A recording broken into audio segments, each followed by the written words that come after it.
Yo, what the fuck is up, you guys? So today, as you can tell by the hat, and we're standing behind a Christmas tree. Well, not standing, we're sitting behind a Christmas tree. We didn't like to stand in this bitch.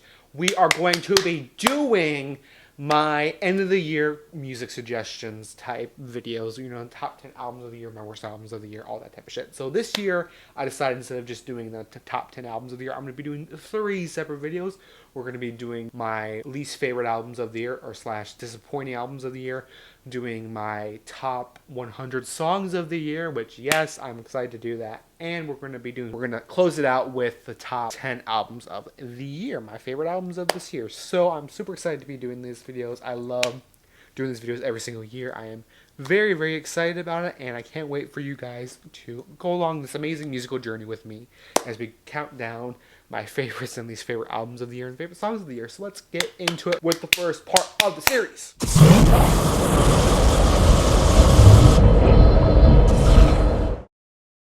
Okay, so to start off, most disappointing albums of 2019. Now, this year in music, there's a lot of really good music, but there's also kind of disappointing music. There's artists I was looking forward to releasing music this year, and a lot of them didn't kind of really meet up to my standards. Some of the albums kind of just sucked, playing out in general. Some of them I was super, super hyped about, then I got really disappointed about. So that's what we're going to be listing off now here. Now, before I make a disclaimer, not all these albums are horrible. I'll tell you the albums that I find fucking horrible. But most of these albums are actually pretty darn good. However, there is just too many songs I did not like on them to include on my top 10 list of albums.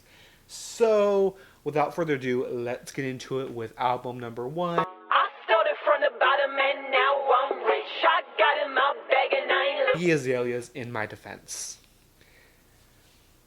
I was super hyped about this album ever since she released Sally Walker and started. I was super fucking hyped for this album. My level of anticipation was like right about here. And then when the album came out, it was down to like right about here. The reason why I didn't like this album is just because it was too much sexual shit in it. Like, there was just way too many songs about popping pussies and shit like that. And I'm just like, girl, I get it. More power to you. If you want to write songs like that, that's totally fine. I touched my microphone. That's not good. If you want to write songs like that, good for you. However, for me, as a gay guy, I mean, like, it's empowerment, yeah, but, like, I don't like songs like that. I'm sorry. I'm not a big fan of those. I like those anthems, the bad bitch anthems and stuff like that. Was there songs like that on that album? However, and as a whole, the album was not that good. I'm sorry. I hate to say it. Because it stands, but it just wasn't that good for me. I don't know why I didn't like it that much. It just kind of sucked, you know, so that's why it's on this list. Coming in at number 2 on this list,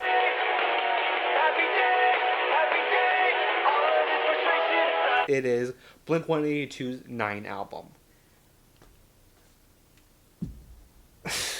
Drop my phone. So basically, I was super hyped after that California album came out. I thought that was a really good album. It was one of their better albums that recently released. Then they released 9 this year, and I just fucking hated it. I hate to say it, like, I forgot most of the songs on this album until I revisited it lately. And, like, even then, like, the songs are just not that rememberable. Like, I mean, if I'm gonna like an album, I want songs to be rememberable on an album. And if songs aren't rememberable, then it's trash to me. I'm sorry that I don't make the rules.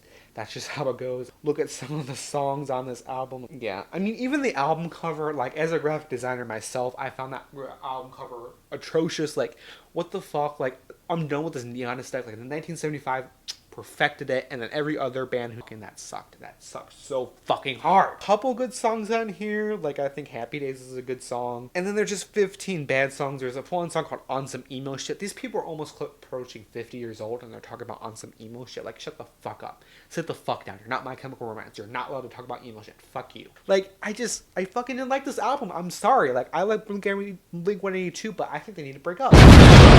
Sorry about that. I just didn't like the album. So I mean, that's why it's on this list. Album number 3 on this list was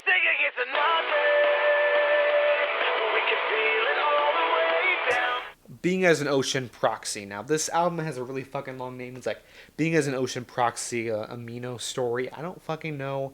I honestly don't really care how long this name is. What the fuck? So I listened to this album, and honestly, it's a fucking banger. There's some really fucking good songs on here. But then you get to, like, the end, and, like, you're just like, the fuck, you know? I really did like the couple first albums. Like I think it was last year or 2 years ago. Waiting for Morning to Come, yeah. That came out in 2017. That album was a fucking banger. This album, while I was hyped for when it came out, I was just kind of forgot about it. Like, it came around the same time a lot of the top albums of the year came out, and like it got overshadowed by them. I feel like if it were to come out at a different time of the year, I would have liked it more. But because it came out so close to my other albums I really enjoyed this year, it just kind of flew below the radar. Like, it's not a shit album by any means, but like they could have done better, you know? Like, especially the release day. And like, I mean, like, I love the idea of having like a storyline to your album. But like, if I have trouble trying to follow the storyline and like the album title is fucking confusing, I'm sorry, I'm just not gonna be into it. I mean, it's not a bad album. Don't let me get you wrong. It's not a bad album. If you want to listen to it and you love Being as an Ocean, go ahead. I'm sure you'll love this album. But for me, I didn't really care about it. So that's why it is number 3 on this list. Hate to break it to you, it just fucking sucked for me. Number 4 is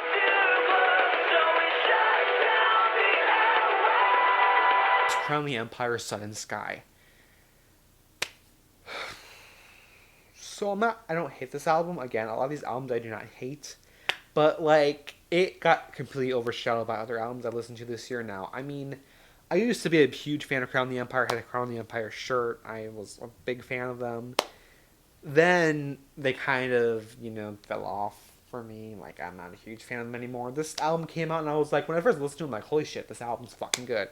But it suffers the same problem where I'm like, even if the album's fucking good, first time listening to it, I want it to be rememberable. I don't remember shit off this album. I fucking don't. Until I revisited it, I don't remember shit. So that's kind of the reason why it's on this list. It's like, it's a good album, but like, if it's not rememberable for me, I don't fucking care about it, I mean, this album,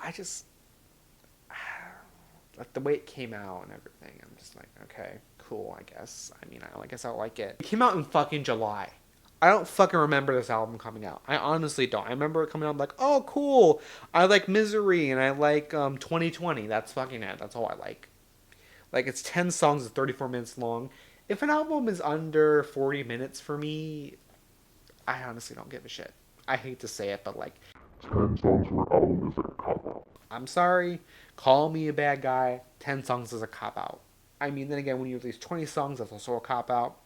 But 10 songs, I don't fucking care. I don't fucking care. Next album on this list is Water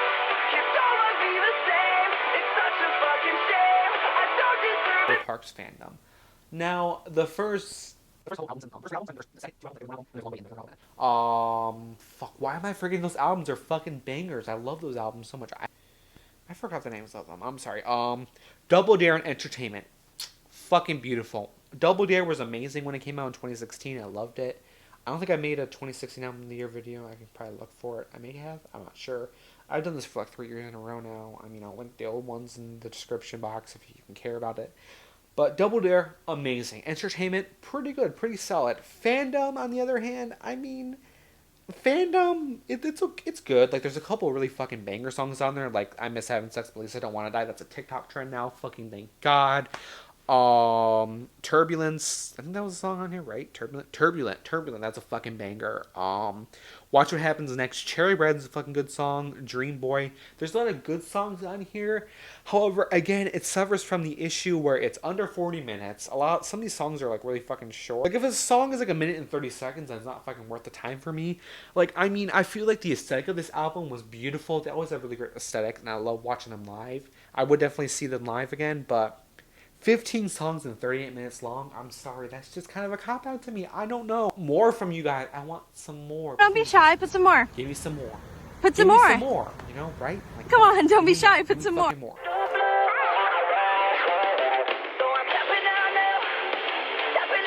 Issues, Beautiful Oblivion. This album took fucking forever to come out. I'm sorry, I'm just gonna say right now, this album took forever to fucking come out. Now, I do love Issues. I saw them live at Warped Tour, right? Yeah, I saw them live at Warped Tour. They were just fucking amazing. They're an amazing band. They released their first, I forgot what the first single was. Drink About It. No, it was Tapping Out. Tapping Out was the first song on this. The first single that came out. Tapping Out. And, like, it's a good song, but, like, it doesn't feel like them. Like, I first listened to it, and I'm like, this is them now? Like, okay. And then I listened to the album, and, like, I understand the points to it all, but I don't fucking care about it. Like, I mean, a lot of these albums, I'm just like, they're from my favorite bands, and I don't fucking care about them. You know, that's the issue. Like, if a band releases an album I don't care about, I don't fucking care about it. If band releases an album I fucking love, I'm gonna talk about it. If I don't care about it, I'm just gonna fucking forget about it and move on.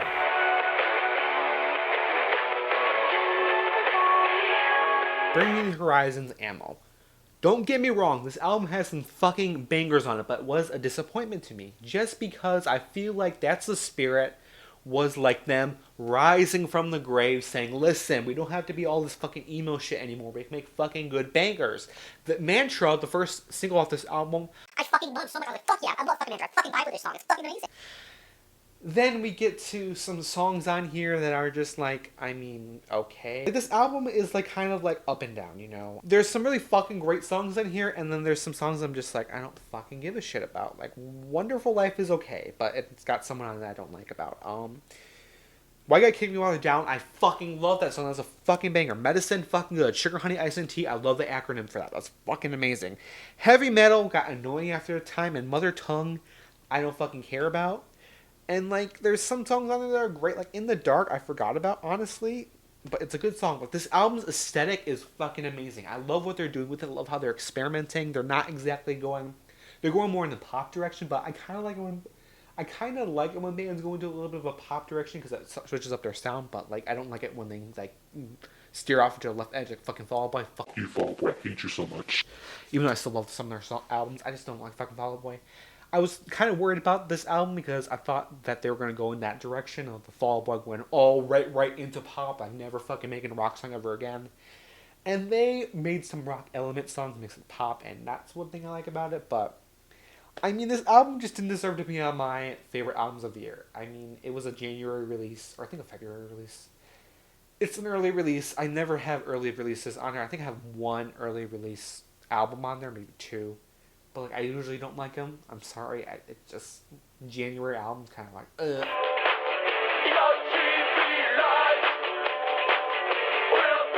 We're going to go into the next album, Swimmers, Berkeley's on Fire.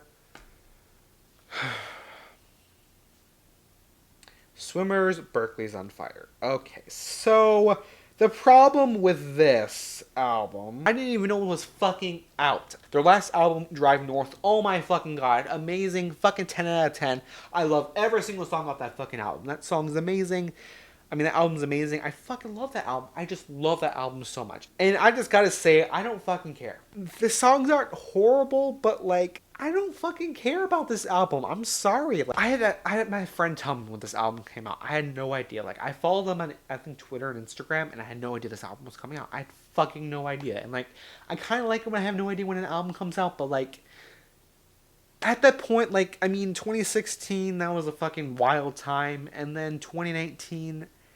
My 2016, 2019 music, they just don't fucking mix anymore. Like, my music tastes have evolved so much throughout the years. And, like, the albums I used to love in 2016, the band's released a new album this year, I just don't fucking care about. I'm sorry, that's just the way it is. But Berkeley's on Fire, 3 out of 10.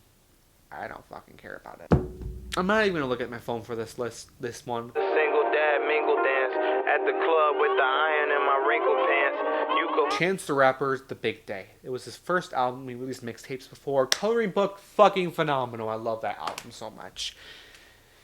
This album, like, I cared about it when it came out, and then, like, I looked into the lyrics about it, and I was just like, this is fucking garbage. Like, hate to say it, Chance the Rapper, your album's garbage. That's all I'm gonna fucking say. Way too fucking long. There were 22 fucking songs on this album. It was an hour and 17 minutes. Almost every single song on this album had a fucking feature. Literally, almost every single song. There's 16 features on a 22-track album. And literally, it's from, like, everyone in the fucking book. There's John Legend on here, apparently. There's fucking Shawn Mendes on there. There's Megan Thee Stallion on there. There's Gucci Mane on here. Like, I don't fucking care. Like, I don't care. Like, I love features. Like, features can make or break an album. But if there's fucking 16 fucking features on your 22-track album, that's a big fuck you, okay? I got through maybe 11 of these songs, and then I just didn't fucking care about it anymore. Because I was like, I'm fucking tired. I don't want to listen to an hour long of fucking features. I don't fucking care. I mean, albums that are an hour long, I feel like the perfect length for an album is like 55 minutes. It goes on by cruises. There's enough to, like, settle in. Then you get past 55, you get to 57. Okay, this is okay. 59, okay. Hour. Like, come on. I think there's, like, 2 albums on my top album list that have, like, over an hour runtime, but at least they're fucking bangers. Alright, guys, I think I'm gonna go. Thank you guys for watching my most disappointing albums of the year video. If you're not yet subscribed, hit that button down below. Subscribe. Hit the notification bell to get notifications on all my videos. Follow me on all the social medias. Links will be down in the description down below. I'm really active on TikTok. Follow me on TikTok. I posted a new song called Portal. It is out now. It's on SoundCloud. Listen to that shit. I'm going to be posting more music in 2020. Be sure to check out the other 2 parts to this series. We were talking about my top 100 songs of the year, and we also talk about my top favorite albums of 2019. I love you guys. Thank you guys for being on this journey with me. I'm going to go film those other 2 videos and get it done, and then I'm going to fucking edit for 3 days in a row. Okay, thank you guys for watching. Peace out. Love you. Bye. Mwah. Do you love me?